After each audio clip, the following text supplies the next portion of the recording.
What is dynamic delivery on a Drago GT? Well, it's a combination of all the features and designs that really help this corn head.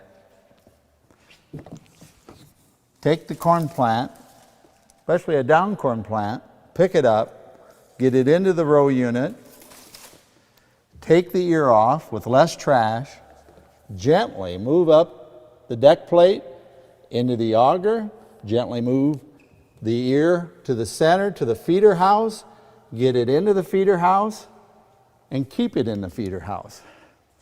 That's what dynamic delivery is on Drago GT. But first, let's start on the bottom where the gathering chains are more aggressive and pick up that down corn.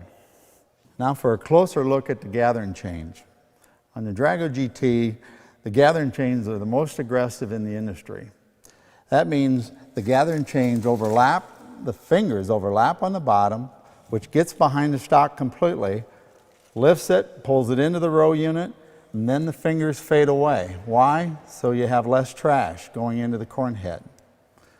The gathering chains also work hand in hand with the automatic self-adjusting deck plates and the quad suspension to gently take off that ear.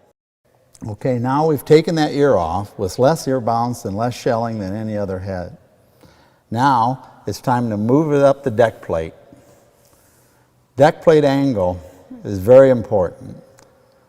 The Drago GT can run at one of the lowest deck angles, 17 degrees, to move that ear up with less energy than any other corn head. Other competitors run a very steep angle, a fast chain speed that can actually knock the kernels off the cob on the way to the auger.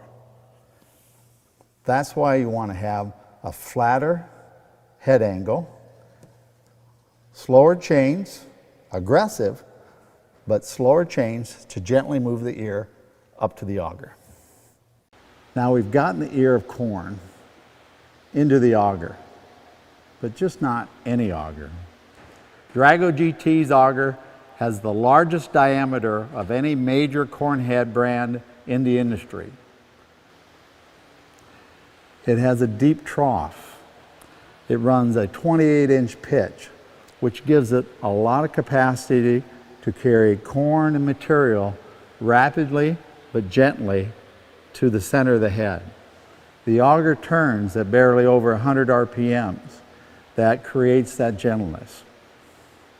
Now that we have the ear of corn into the feeder house, we want to help the combine keep the corn in the feeder house. All combines backfeed, some more than others.